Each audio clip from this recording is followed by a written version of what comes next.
You're going to have to know about these tools and know what they are when people bring them up and what they can do.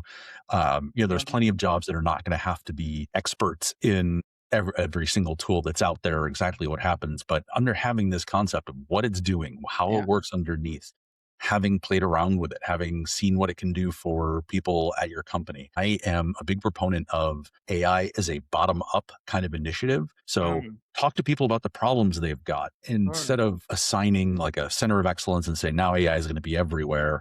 Certainly internal champions are great. Find Yep. someone who can talk to the different groups and say, look, there's like 10 different areas where people are trying it out, or we think there's a good opportunity for it, and picking one or two, trying very small tasks, very small targeted tasks. But hearing about that from the people who every day are going through these processes ends up working much better than the process of, somebody at the top going, we need AI tomorrow.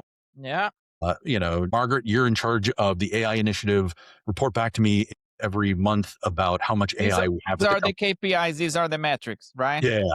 Yep. And like, until this thing brings down our costs, reduces headcount, and Mhm. increases sales, it's a failure. And it's like, okay, well, nobody wants that. Yeah. Like, that's just not a job that I want to be pinned with, because then I have no idea how to prove success without like radically changing the company. And then you're going to face all of this distrust and all of these headwinds. So, And there is no better way for human beings, because at the end of the day, we are working with human beings changing some part of their jobs. There is no better way for someone, a human being, to embrace change than actually going over and understanding how this is solving their problems. Right. And I can agree with you more on that I think the bottom up approach is really what it makes sense. If you really want your organization and culture to embrace this change, start getting to their level and understanding what we can fix for them and show them how we can improve their lives. And I yes. think it's a much better way for people and organizations and cultures to embrace the change